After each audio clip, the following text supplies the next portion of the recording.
Malezi ya familia hiyo moja kwa jina hilo ni jukumu la kila mmoja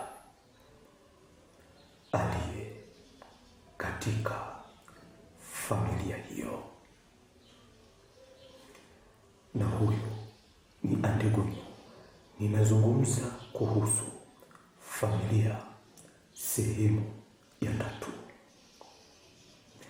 Ni jukumu la kila mmoja aliye katika familia hiyo kuilea familia hiyo sawa sawa na kila mmoja jinsi alivyo.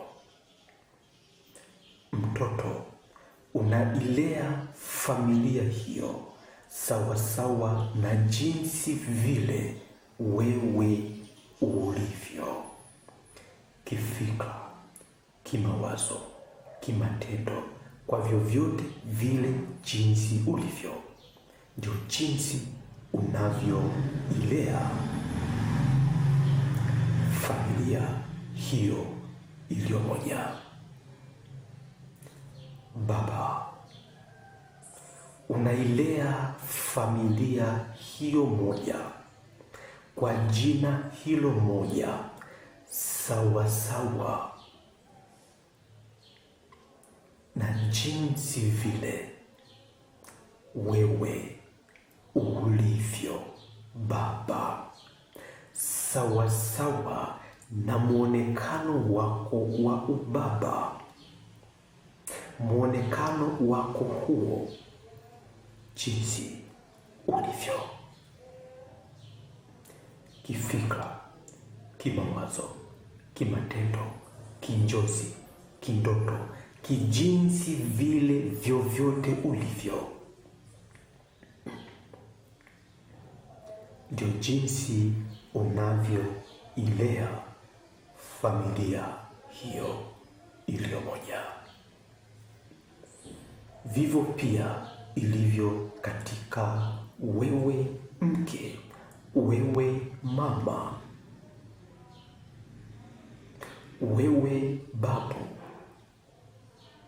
wewe shangazi, wewe mjomba, wewe mtaifa hilo,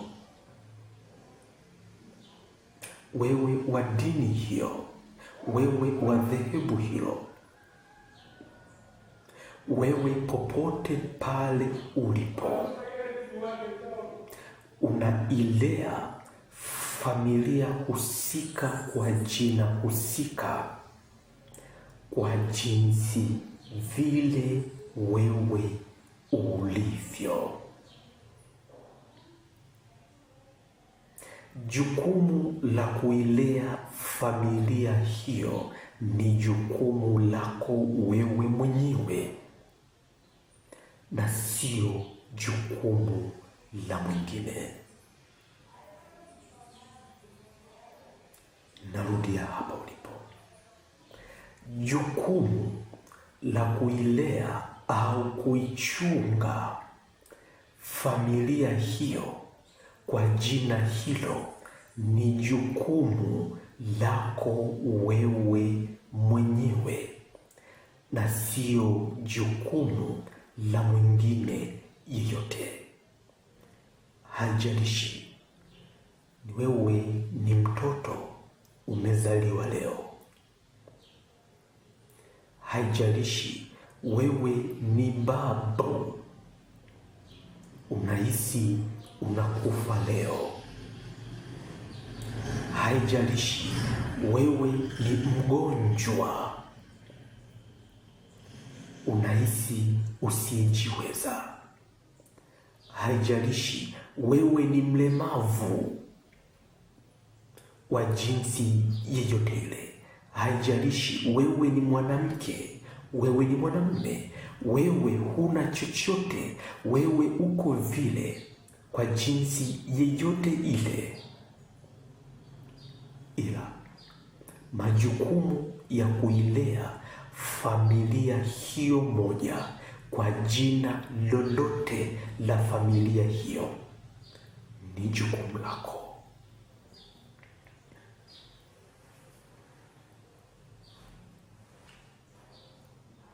Wewe mwenyewe, familia ya kindoa, familia ya kikabila hilo, familia ya kidini hiyo, familia ya kikazi hapo, familia ya kitaaluma hiyo, familia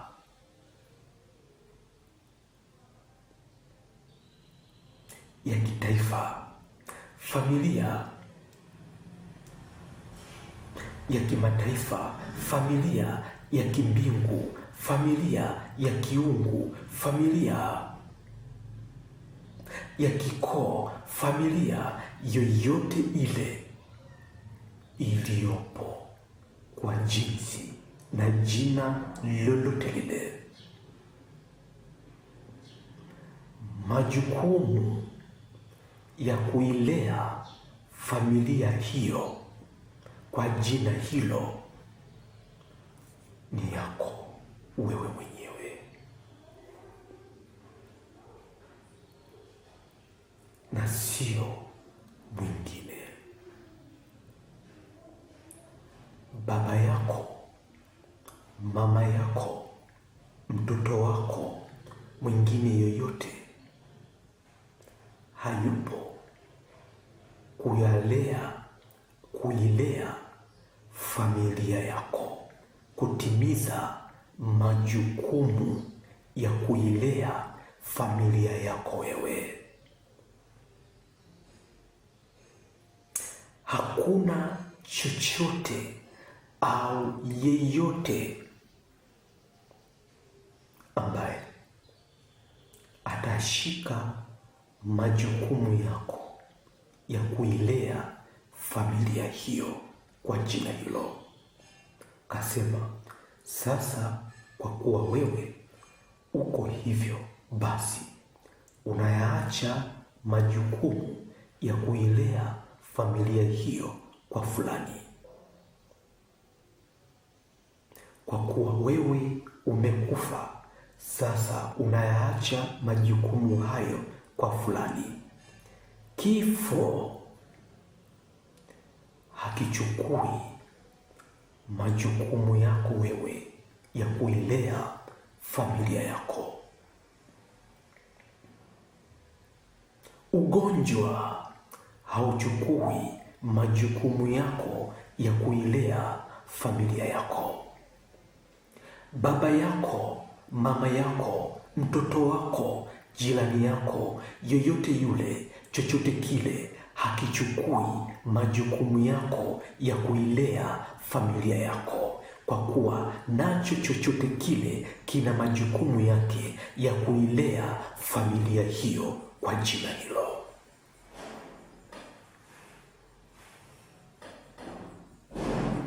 Ndio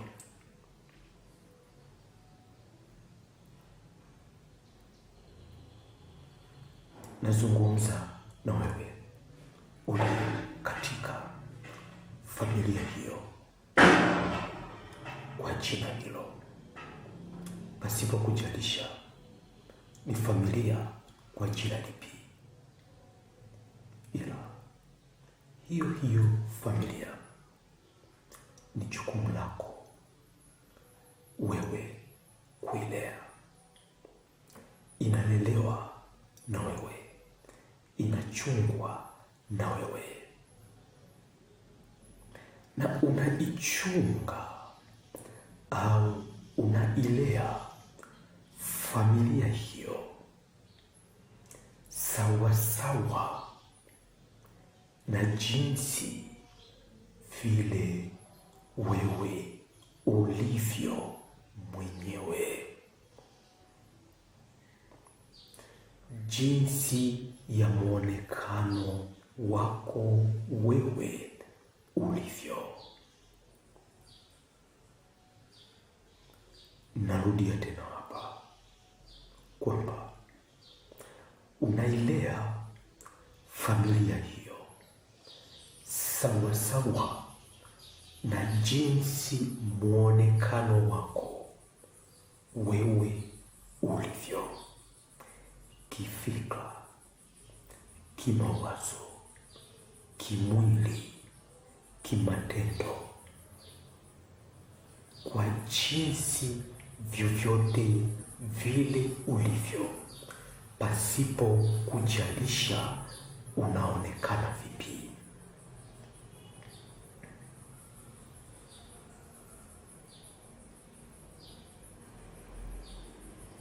Kwa neno rahisi ni kwamba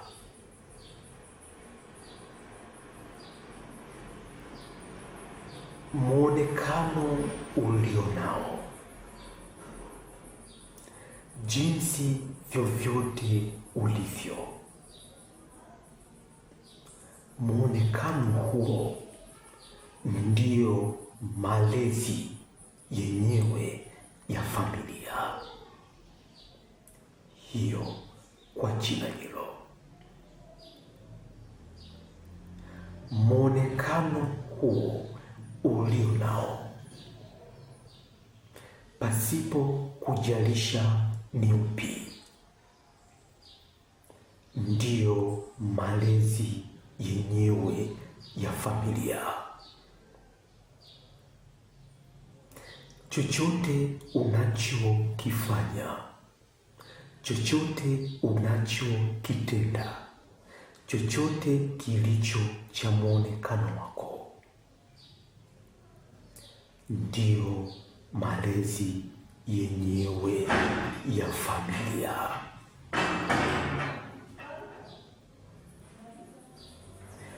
Muonekano wako wewe ndio yaliyo malezi yenyewe ya familia kwa jina hilo.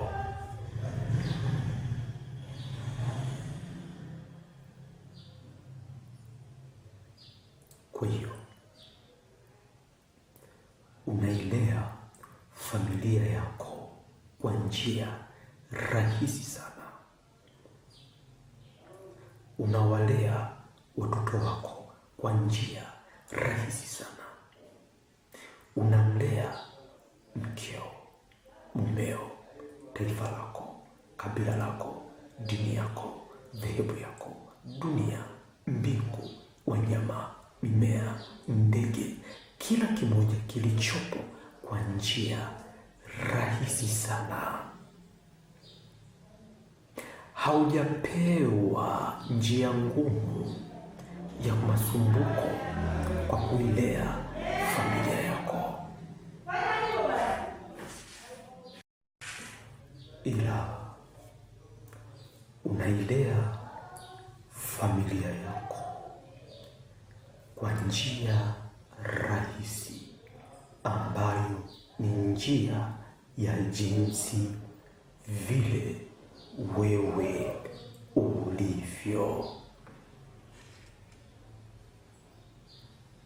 kimaanisha kwamba muonekano wa jinsi ulivyo ndio ulio malezi ya familia hiyo kwa jina hilo.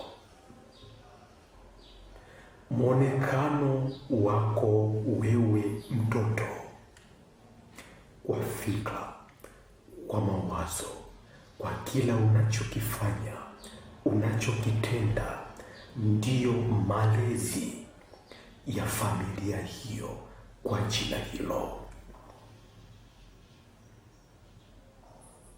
Ndiyo malezi unayomlea baba, mama, taifa, yoyote yule, popote pale alipo.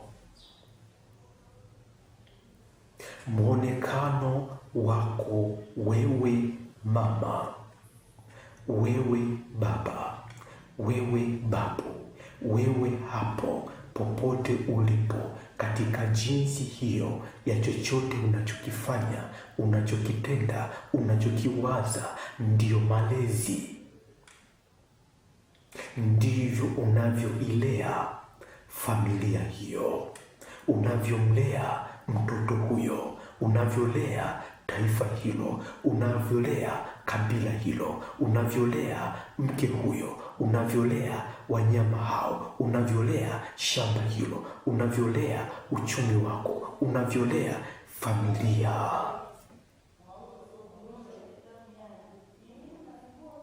yako kwa jina hilo.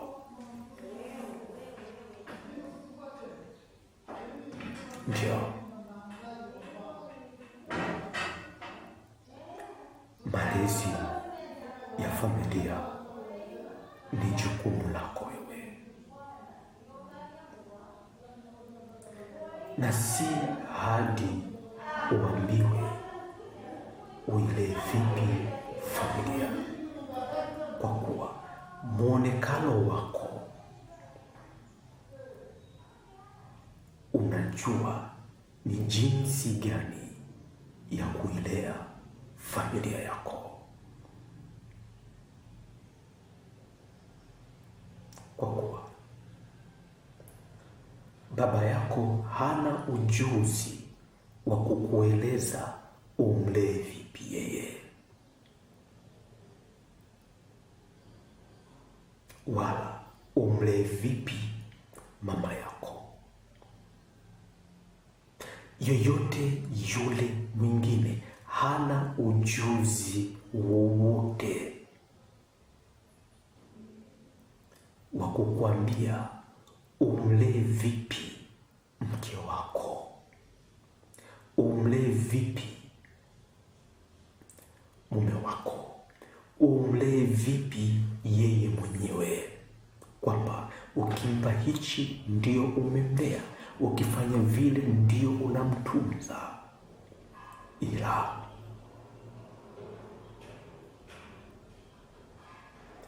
muonekano wako, jinsi ulivyo, ndio malezi kamili kwa mama yako, kwa baba yako, kwa familia yako, kwa kabila lako, kwa mtoto wako, kwa chochote kile kilichopo. Ndio uwepo wako wa muonekano huu ulio nao ndio ulio malezi kamili. Fikra zako, mawazo yako, ndoto zako, njozi zako, matendo yako, kwa neno moja, jinsi ya muonekano wako ndio ulio malezi, ndio yaliyo malezi ya familia yako hiyo.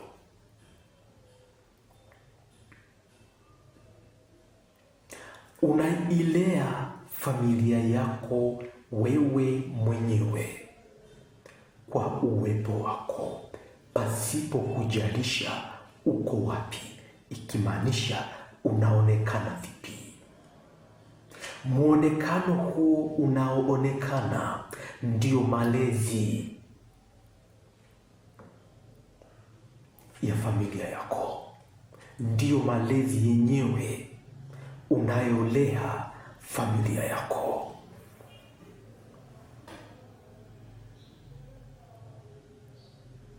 Kwa jina hilo,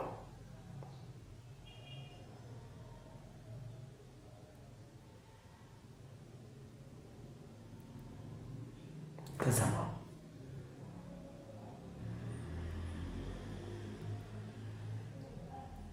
muonekano wako wewe mzazi na viungo vyako vya uzazi vyote ndio imekuwa malezi ya kuitunza, ya kuilisha, ya kuiendeleza familia yako. Watoto wanazaliwa kwa muonekano wako tu.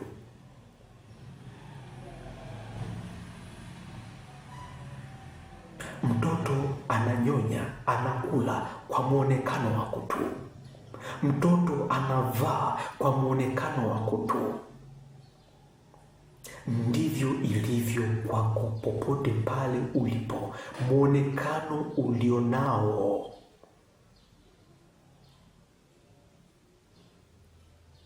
ndio malezi.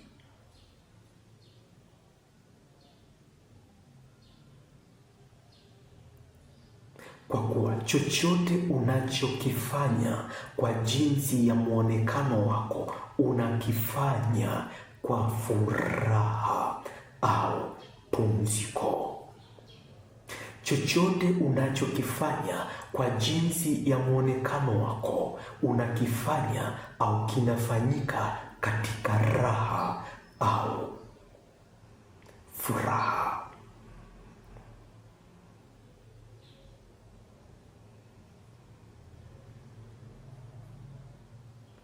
Na kufanya kwa jinsi ya kukifanya chochote kwa muonekano ulionao, furaha hiyo, raha hiyo ndio huwa katika familia hiyo unayoilea kwa jinsi ya muonekano wa furaha, raha hiyo ya chochote unachokifanya au unachokitenda, kimaanisha ya muonekano wa jinsi ulivyo.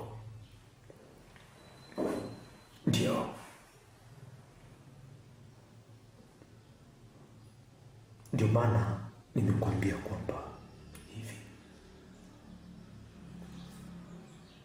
baba yako hana ujuzi ya jinsi wewe utavyomlea yeye.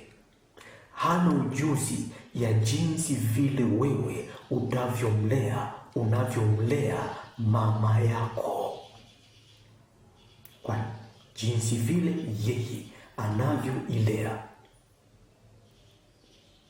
familia yake, si vile jinsi unavyolea wewe.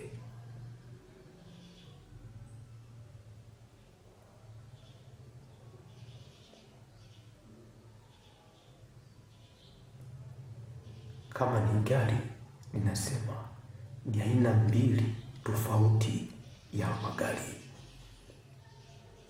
Jinsi fundi anavyotengeneza lile gari la zamani ni tofauti na fundi anayetengeneza gari la kisasa.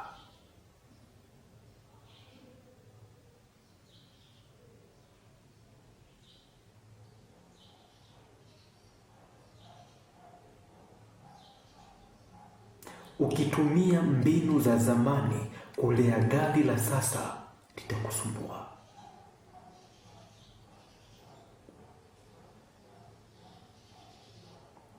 Ukitumia mbinu za sasa kulitunza gari la zamani, itakusumbua. Ndio maana kila mmoja ana jukumu lake mwenyewe la kuilea familia hiyo moja, na raha yako ya familia yako ipo kwenye wewe mwenyewe kuilea familia hiyo katika jinsi vile wewe ulivyo.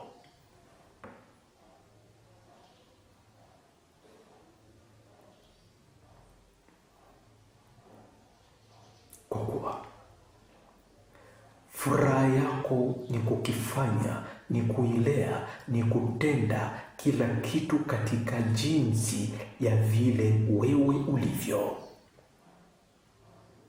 na kufanya familia hiyo kuwa na pumziko moja ya jinsi vile ulivyo, raha moja ya jinsi vile wewe ulivyo.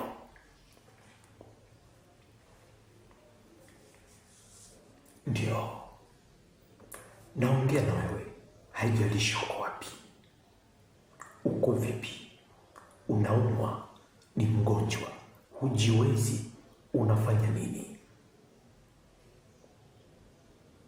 unaonekana vipi, kuilea familia hiyo ni jukumu lako wewe mwenyewe. Hakuna wa kukulelea familia yako, kwa kuwa hajui familia yako inatakiwa ilelewe vipi, ila wewe unajua familia yako inatakiwa ilelewe vipi, na inalelewa sawa sawa na jinsi vile wewe ulivyo. Unachokifanya, unachokitenda, unachokiwaza, unachokifikiri,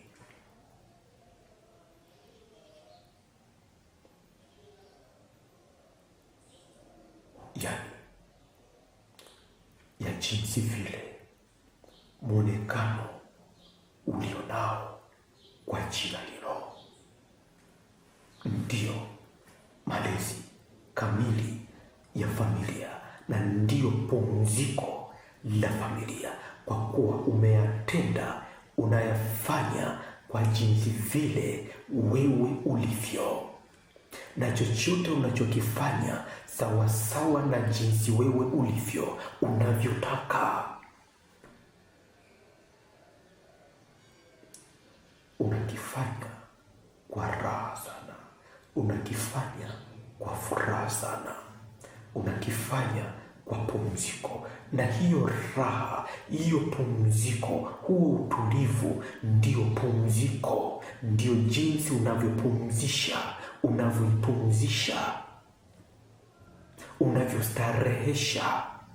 unavyomstarehesha, unavyompumzisha baba huyo, mama huyo, mtoto huyo, kabila hilo, taifa hilo, kijiji hicho, familia hiyo, kwa jina hilo.